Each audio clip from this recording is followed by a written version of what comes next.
You tell a story that to me illustrates what has happened to our political system in regard to the middle class, in regard to democracy in the country as a whole, and it involves Hillary Clinton. I had written an op-ed about a piece of pending bankruptcy legislation. The credit card companies have been pushing to try to tighten the bankruptcy laws, sort of like locking the doors to the hospitals and then claiming nobody's sick in America. So they were trying to get the bankruptcy laws constricted, so that fewer families could get in. Why? Because you can make more money if those families don't go into bankruptcy, if you're a credit lender. And so I'd written an op-ed about how this would fall disproportionately hard on women who were raising families and who would be put in the position under this bill of trying to compete with Citibank, MasterCard, Visa, Bank One for getting alimony and child support from their ex-husbands. Mrs. Clinton evidently saw the First Lady. The First Lady. She was then First Lady. This is in the 1990s, late 1990s. Mrs. Clinton saw the piece, and I got a call from the White House.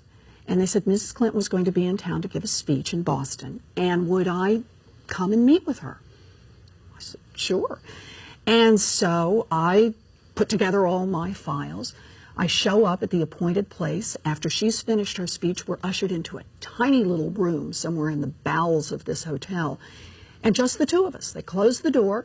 Mrs. Clinton sits down. We have hamburgers and French fries. And you tutor her.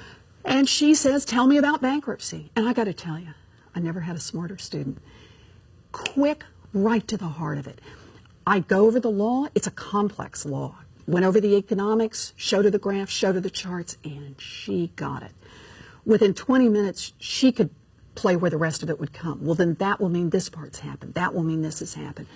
I said, yes, that's right. And at the end of the conversation, Mrs. Clinton stood up. She said, let's get our picture taken, which we did. And she said, Professor Warren, we've got to stop that awful bill, referring to this bankruptcy bill that's sponsored by the credit card companies.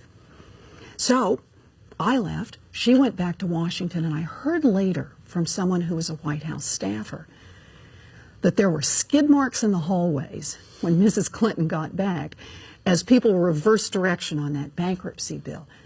They were supporting the industry, and because of her... President Clinton had been showing that this was another way that he could be helpful to business. It wasn't a very high visibility bill. And when Mrs. Clinton came back with a little better understanding of how it all worked, they reversed course, and they reversed course fast. And indeed, the proof is in the pudding. The last bill that came before President Clinton was that bankruptcy bill that was passed by the House and the Senate in 2000, and he vetoed it. And in her autobiography, Mrs. Clinton took credit for that veto, and she rightly should. She turned around a whole administration on the subject of bankruptcy. She got it. And then? One of the first bills that came up after she was Senator Clinton was the bankruptcy bill. This is a bill that's like a vampire. It will not die, right? There's a lot of money behind it. And the bill her husband had vetoed. Her husband had vetoed it very much at her urging. And? She voted in favor of it. Why? As Senator Clinton, the pressures are very different. It's a well-financed industry. You know, a lot of people don't realize that the industry that gave the most money to Washington over the past few years was not the oil industry, was not pharmaceuticals. It was consumer credit products. Those are the people, the credit card companies have been giving money, and they have influence. And Mrs. Clinton was one of them, as senator. She has taken money from the groups, and more to the point, she worries about them as a constituency. So what does this mean, though, to these people, these millions of people out there whom the politicians cavort in front of as favoring the middle class, and then are beholden to the powerful interests that undermine the middle class? What does it say about politics today? You know, this is the scary part about democracy today. We're talking again about the impact of money. The credit industry on this bankruptcy bill has spent tens of millions of dollars lobbying, and as their profits grow, they just throw more into lobbying for how they can get laws that will make it easier and easier and easier to drain money out of the pockets of middle-class families.